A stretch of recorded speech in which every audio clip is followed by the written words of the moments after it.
The day comes when scientists in one of the biotechnology laboratories begin to clone famous personalities for very large fees, of course. In fact, many rich people would like to have a child of a genius like Vivaldi, Galileo, or Michelangelo. Soon, however, people decide to take a swing at something far more valuable: God himself. After Lucifer rebelled against the power of God in heaven, he was defeated by the archangel Michael, and flaming meteor was thrown into the underworld, where he had to remain in chains and punishing flames. Michael himself chained him to a rock and cried out to return as a humble angel, to which Lucifer replied that he would rather reign in hell than serve in paradise. And he threatened that he would return as ruler of the world. Over time, Lucifer was joined by numerous demons as he craved revenge. Meanwhile, on Earth, Lucifer's disciples set up a temple at the site of his fall into the abyss, and they believe that one day he will return to rule on Earth. Our time. Laura Milton, an American student, is trying to persuade her professor to accept her thesis on the theme that there are no evil or good spirits, but he refuses, offering to discuss the subject in an intimate setting. But now the girl refuses.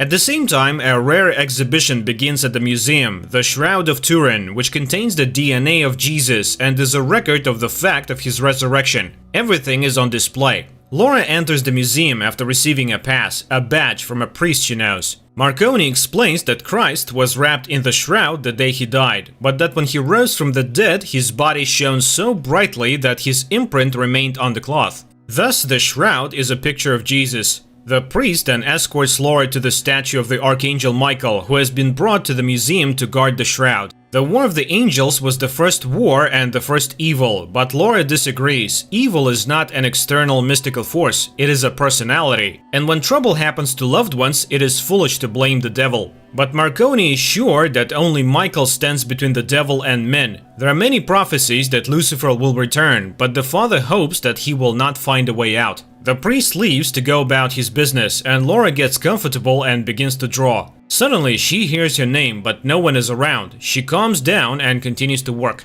It's evening, and the gallery is about to close. The last group of tourists enters the museum, and while the guard is distracted for a moment, a figure in a black cloak separates from the group and makes his way through a side door. Despite the late hour, Laura is still working when she thinks Lucifer's head on the statue is moving, followed by the cry of a raven. The girl walks to the window without noticing the sinister figure behind her, who pulls a sword from Michael's hand and walks away. Laura closes the window and gathers her things. The guard is ready to escort her out, but she refuses. She still has to see Padre Marconi. She goes to the chapel and sees a figure in black slaying the guard with a sword. The girl runs away in terror and hides in the confessional, watching as the woman with the sword breaks the glass over the shroud. Padre Marconi arrives at the noise and, in the name of Saint Michael, demands that the sacrilege cease. But the woman throws him aside and pierces him with her sword. Laura moves carelessly and the villain notices her. She orders her underlings to take the shroud and the girl, hoping that he might like her.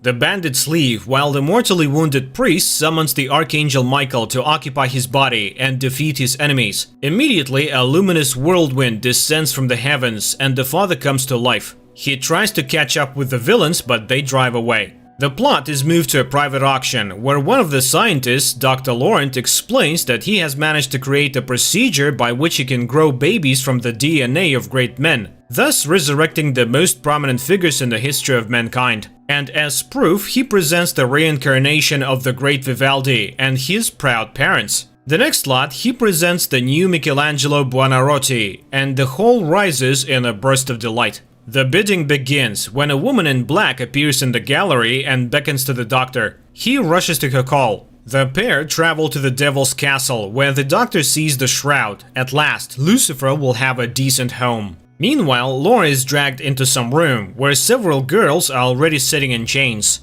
All of them are horrified by what is happening and do not understand why they are there. A few men enter, take a blood test and photograph Laura, while Father Marconi, or rather the Archangel Michael in his body, makes his way to the guard room, where two monks are watching the murder videos. Seeing the one who was murdered in front of them alive, they are astonished, as he finds out where the keepers of the shroud were, and how could they have allowed this to happen. It is explained to him that the cardinal responsible for everything is not himself at the moment. He sees secret cults and the devil's minions. and now he is in the asylum of Saint Michael. Archangel takes the car keys and drives to the cardinal's house, while the doctor isolates DNA from the blood traces on the shroud. The old cardinal meets Michael with a gun, and upon learning of what has happened becomes enraged. He warned them. But looking into the man's eyes, he realizes he is not Marconi. The cardinal shows Michael Lucifer's castle and suggests that his minions intend to revive him. He reminds him, the scriptures say that one day the devil will be freed from his chains and will rise from the underworld.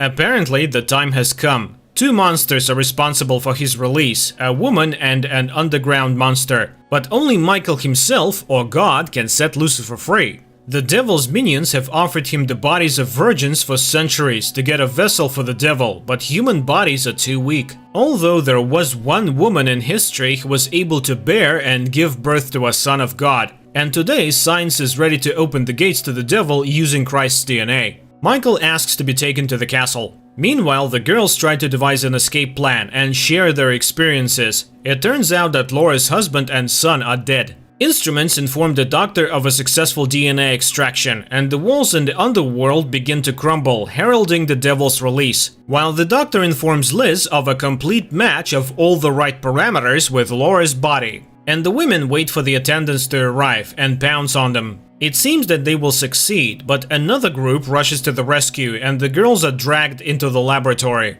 They are laid on tables, and despite desperate resistance, fertilized eggs are injected into their bodies. Liz convinces Laura to put up with it, for Lucifer is bound to like her. In the meantime, Cardinal escorts Michael to the entrance to the dungeon and warns of caution. A monster awaits ahead. At this time, the devil's minions gather in the hall with the well. Two impregnated girls are tied to a pillar in the center, and the monster who has come out takes them and leads them to the gateway to the underworld. The girls are put in an iron cage and lowered down, while Lucifer is already waiting for them. Sensing the approach of the possible Holy Mothers, he removes their collars and, transformed into a luminous stream, rushes towards them. The women are seized by the subterranean monsters, and the stream enters one of them. But her body fails and she dies. Then the glowing worm enters Laura's body. Liz and the servants greet the living woman with delight. The choice is made. She is escorted into a glass cage, where it is explained that her child will be the new Jesus.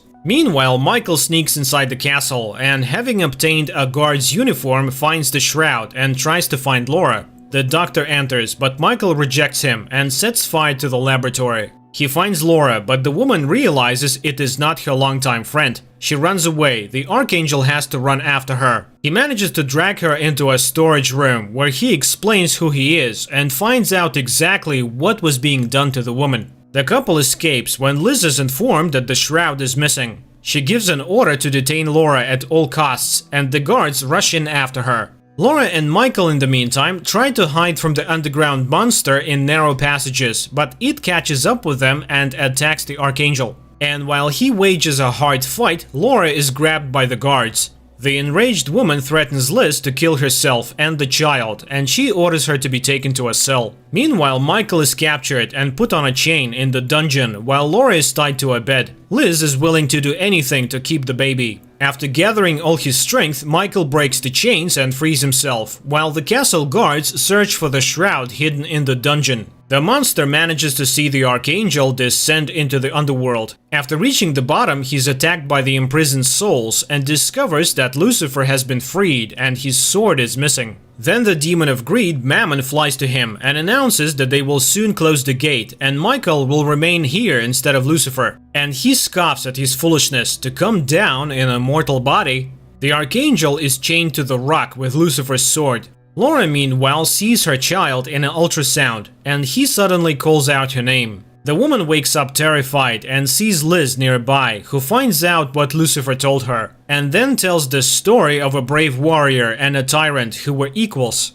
But the tyrant wanted the warrior to be his slave, but he refused, and soon he would rise up and join the fight. Laura speaks unflatteringly of the demon, for which she is slapped in the face. After which Liz explains the transformation happening to her body by the need to make it comfortable for the divine child. But the woman doesn't want to accept her imposed role as the mother of an incomprehensible creature. Meanwhile, the people who were given to Lucifer come to Michael, pronouncing the oath, "Saved one, saved all," and questioning him about his origins. Discovering that it is Michael himself, they demand proof, but Michael needs a sword. At this point, they are attacked by demons. The men flee. Laura is again visited by the worm, Lucifer, who goes inside her. He speaks to her and convinces her to give birth to the baby he wants, after which she can do what she wants, even kill Liz. The woman calms down and sees herself with the baby in her arms. But one day she frees herself and terribly mutilates the guards and escapes from the ward. When she sees the consequences of her actions, she is horrified. What has been done to her? She manages to make her way to a warehouse, and after locking herself inside, she drinks a canister of chlorine. Liz finds it and promises that soon Lucifer will consume her completely, and then she will find peace. But then Laura suddenly gains unprecedented strength, grabs the hated Liz, and spews the contents of her stomach on her. From Laura's womb, Lucifer himself begins to speak to Liz and demands that the woman be killed as soon as he is born, and to destroy all who knows of what is happening. Laura is imprisoned in a glass sarcophagus to prevent any further attempts to kill the child, and Lucifer returns to the underworld where he sees Michael and taunts him. He offers an alliance that no one will be able to defeat, but the Archangel refuses to support the rebel. He thanks Michael for his new home, the body of Jesus himself, which will be his own. Lucifer flies away, and the Archangel suddenly realizes this is not at all what he thought.